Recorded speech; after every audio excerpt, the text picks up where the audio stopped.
اگلا سوال ہے، کیا درود شریف پڑھنے والے کا مرنے کے بعد جسم سلامت رہتا ہے، اور کتنی بار پڑھنے سے یہ فضیلت کوئی انسان حاصل کر سکتا ہے؟ درود شریف پڑھیں یا نہ پڑھیں، جس کو اللہ نے پروٹوکول دینا ہے اسی کا جسم سلامت رہے گا. سر صحابہ کرام کے تو مسئلہ ہوا ہے مرنے کے بعد، کافروں نے کیا ہے، ان کے جسم نہیں سلامت رہے. ان سے بڑا کون عاشق رسول تھا؟ تو یہ نعتوں میں ضرور ہے. جیسے آپ کو نور جہاں کے ملی ترانوں کے ذریعے کئی غلط چیزیں سکھا دی گئی ہیں، اس طریقے سے نعتوں کے ذریعے بھی کئی غلط باتیں آپ کو. وہ کون سی نعت ہے؟ محمد کے غلاموں کا کفن میلا نہیں ہوتا. اچھا، لوگ کہتے ہیں یار، وہ کہتے ہیں نہیں پھر یہ نعت کیوں ہے؟ وہ نعت مولوی نے لکھی ہے، مولانا شریف نے. حدیث میں یہ کہاں ذکر ہے؟ اس سے پوچھے امیر حمزہ رضی اللہ تعالیٰ عنہ علیہ السلام، جو اللہ اور اس کے رسول کے شعر تھے، ان کا مسئلہ نہیں ہوا کیا؟ ناک کان نہیں کاٹے گئے؟ بسم اللہ الرحمن الرحیم. السلام علیکم دوستو، آپ نے دیکھا اور سنا، اسے کہتے ہیں سوال گندم جواب چنا. سوال یہ ہو رہا ہے کہ درود پاک پڑھنے سے کفن میلا نہیں ہوتا. پھر آگے صحابہ کی مثالیں دیں کہ ان کے تو مسئلے ہوئے ہیں. سوال کا مطلب یہ کہ جب قبر میں مسلمان ہوتے ہیں، عاشق رسول ہوتے ہیں، تو یہ جو ہے کہ کفن میلا نہیں ہوتا. تو کس طرح بھونڈا جواب اور صحابہ کرام علیہ رضوان کے مسئلے کی بات کرنا. اللہ کے نبی صلی اللہ تعالیٰ علیہ وآلہ وسلم کے صحابہ کی کرامات ہیں. اس نے حضرت حمزہ رضی اللہ تعالیٰ عنہ کی بات کر کے بات ختم کر دی کہ بخاری نہیں پڑھی. یہ کس چیز کا علمی کتابی ہے؟ بخاری شریف میں حضرت عاصم رضی اللہ تعالیٰ عنہ کے جسم کے بارے میں حدیث ہے کہ ان کے جسم کو مسلح کرنے کے لیے کافر آئے تو اللہ تبارک و تعالیٰ نے بھیڑوں کو بھیجا، اور بھیڑوں نے سائبان کی طرح سایہ کیا، اور کافر اس کے پاس آ نہ سکے، واپس چلے گئے. تو یہ بھی تو بخاری مسلم میں ہے. تو آپ یہ نہیں پڑھتے دوستو. یہ آپ پڑھ سکتے ہیں، مسلم بخاری میں 4086 نمبر حدیث ہے. پورا واقعہ ہے کہ حضرت عاصم رضی اللہ تعالیٰ عنہ کا جسم کیسے سلامت رہا. مسلح کرنے کے لیے آئے لیکن وہ مسلح نہ کر سکے، تو یہ بھی کرامت ہے. یہ دنیا میں انسان جو ہے فوت ہونے کے بعد، یہ دنیا کا پروسیس ہے. لیکن بات ہو رہی قبر کی، کہ قبر میں جو مومن ہوتا ہے اس کا کفن میلا نہیں ہوتا. مطلب یہ کہ وہ کامیاب ہوتا ہے، کامران ہوتا ہے. تو اس نے کہا یہ نعتوں نے غلط عقیدے سکھائے ہیں. اللہ کے نبی صلی اللہ تعالیٰ علیہ وآلہ وسلم نے جو ہمیں عقیدہ سکھایا وہ یہی ہے کہ مومن جب کامیاب ہو جاتا ہے قبر میں تو فرشتے اسے کہتے ہیں نم، اس طرح سو جا کا نومت العروس، جس طرح ایک دلہن سوتی ہے کہ اسے اس کا محبوب ہی جگاتا ہے اور کوئی نہیں جگا سکتا. تو یہ کیا ہے؟ جس کو قبر میں کہا جائے کہ جس طرح دلہن سوتی اس طرح سو جا، اور اس کے لیے جنتی بچھونے بچھا دیے جاتے ہیں.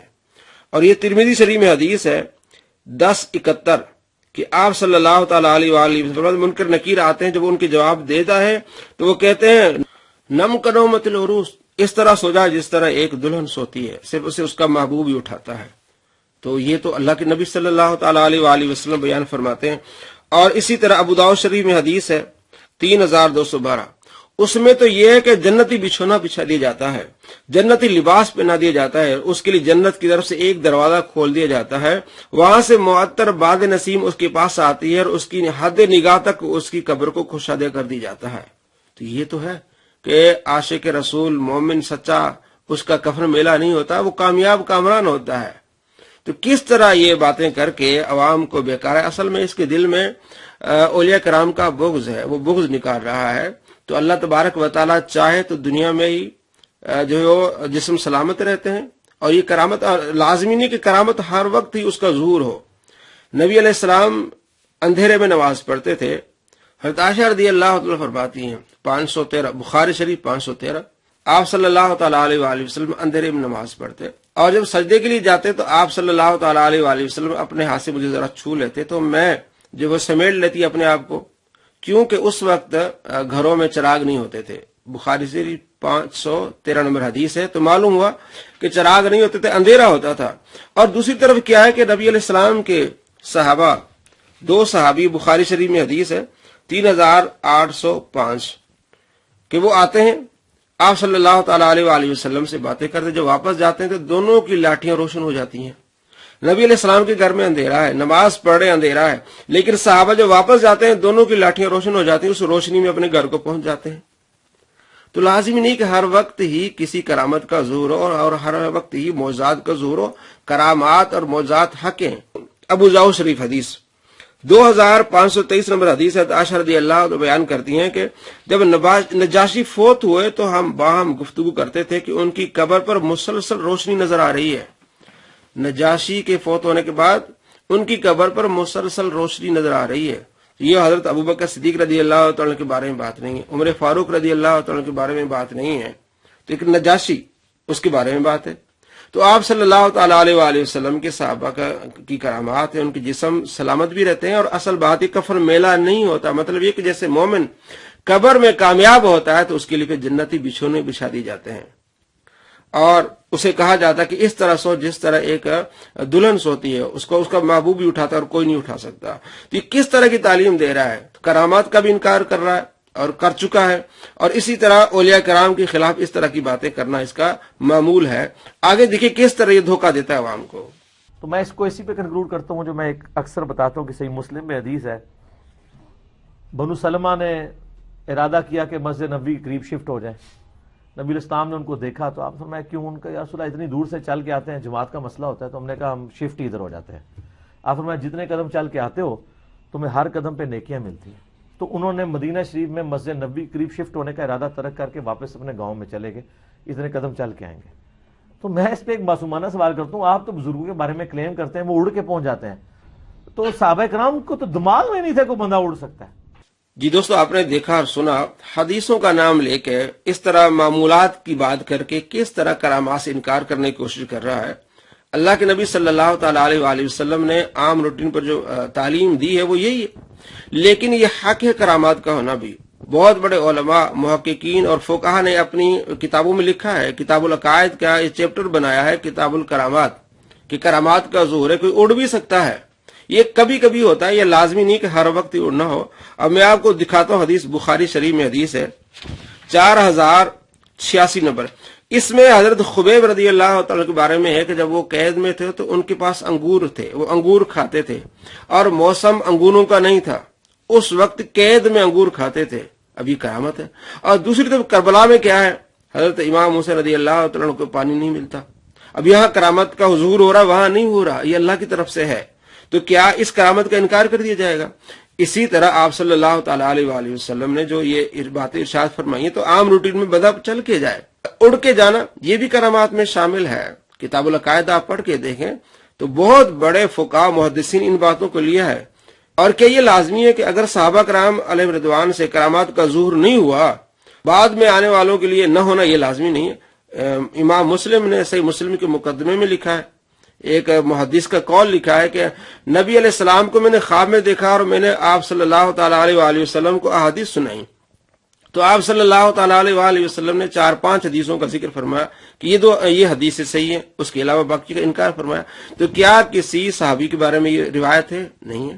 ہاں کچھ اور حوالوں سے ہے لیکن اس حوالے سے نہیں ہے. تو معلوم ہوا کہ لازمی نہیں ہے کہ جو صحابہ سے کرامات, اب میں آپ کو دکھا رہا ہوں جیسے میں نے آپ کو مثالیں دی ہیں. حضرت ابوبکر صدیق رضی اللہ تعالیٰ سے یہ کرامت کا زور نہیں ہوا, عمر فاروق سے نہیں ہوا, بلکہ حضرت حمزہ جو شہید ہو گئے ان کے جسم کا مسئلہ ہوا, لیکن عاصم کے جسم کا مسئلہ نہیں ہوا. حضرت امام حسین رضی اللہ تعالیٰ جو جنتی نوجوانوں کے سردار ہیں, انہیں پیاس لگتی ہے, ان کے ہاں ایسا کرامت کا زور نہیں ہوتا, اور حضرت خبیب کے ہاں ایسا کرامت کا زور ہوتا ہے.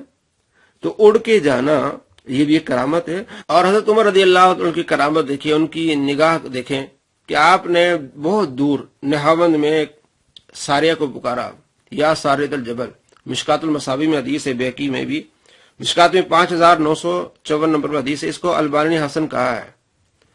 تو ان کی نگاہ یہ کرامت ہے کہ آپ ہزاروں میل دور ایک اپنے ساتھی کو دیکھ رہے ہیں اور اس کو کہہ رہے ہیں کہ پہاڑ کی طرف آ جا, اور وہ جیت بھی جاتے ہیں. تو یہ کرامات کا ظہور ہے. اور آگے دیکھیے کس طرح یہ بات کر رہا ہے کہ پرندوں کے برابر نہیں ہو سکتے انسان. وَلَقَدْ كَرَّمْنَا بَنِي آدم, سورہ بنی اسرائیل میں اللہ فرماتا ہے ہم نے آدم کو یہ فضیلت دی ہے, اور یہ کہہ رہا ہے کہ پرندوں کے برابر نہیں ہو سکتے. یہ کہتے ہیں بزرگ بہت کام کرتے ہیں, بزرگ اڑ لینے نے. اے سائبیریا بزرگ اڑ کے جا کے دس سکتے ہیں سر؟ آلموسٹ آپ سمجھ لیں 8-10 ہزار کلومیٹر کا سفر بغیر ریفیولنگ کے یہ پرندے کرتے ہیں, اور سوتے بھی وہاں میں, نہ کچھ کھاتے ہیں نہ پیتے ہیں, یہاں کے لینڈ کرتے ہیں. یہ تو کہتے ہیں بزرگ, میں کہنا اللہ تعالیٰ نے پرندے بنائے نے انہوں نے برابر نہیں کوئی ہو سکتا. جی دوستو، آپ نے دیکھا اس کو کہتے ہیں اولیاء کرام سے بغض۔ 6502 نمبر حدیث ہے بخاری شریف میں، من عادى لي وليا فقد آذنته بالحرب، حدیث قدسی۔ اللہ تبارک و تعالی فرماتا ہے میرا اس سے اعلان جنگ ہے جو میرے کسی ولی سے دشمنی رکھے، عداوت رکھے۔ تو یہ عداوت ہے اس کی۔ کفن میلے نہیں ہوتے، حدیث میں نے آپ کو ثابت کیا کہ نبی علیہ السلام کے مومن جو ہیں جب وہ کامیاب ہوتے ہیں تو ان کے لیے جنتی بچھونے بچھا دیے جاتے ہیں، انہیں خوشیاں خوشیاں ہوتی ہیں۔ اور کرامات کا ظہور اگر صحابہ سے نہیں ہوا، بعد والوں کے آیا تو اس میں کوئی حرج نہیں ہے۔ اور عشر مبشرہ سے ایسی بہت ساری کرامات کا ظہور نہیں ہوا، اور نچلے درجے میں جو صحابی ہیں ان سے کرامات کا ظہور ہوا۔ تو یہ کوئی بات نہیں ہے کہ کرامت اگر صحابی سے نہیں ہوئی تو اوروں سے نہیں ہو سکتی۔ کتاب العقائد کو آپ پڑھ لیں، ان میں تمام محدثین اور فقہا نے لکھا ہے، جنہوں نے بھی کتاب العقائد لکھی، اس میں کرامت کا ظہور اور کرامات کے بارے میں لکھا ہے کہ وہ اٹھ بھی سکتا ہے۔ اور یہ ہر وقت نہیں ہے کہ ہر وقت ہی مکے مدینے میں جا کے نماز پڑھ کے، لیکن یہ ایسا ہو سکتا ہے۔ آپ صلی اللہ تعالی علیہ وآلہ وسلم کے امتیوں کو اللہ تبارک و تعالی نے طاقت عطا فرمائی ہے، یہ کرامت ہے اور یہ حق ہے۔ اور کرامت کا انکار کرنا یہ جاہل جہلمی کا کام ہے، اور اس سے یہ ثابت ہوتا ہے کہ اس کے دل میں کتنا بغض ہے اولیاء کرام کا، اللہ کے دوستوں کا، اللہ کے ولیوں کا، اور کس طرح اسلام کی تعلیم کو تبدیل کرنے کی کوشش کر رہا ہے۔ السلام علیکم ورحمۃ اللہ وبرکاتہ۔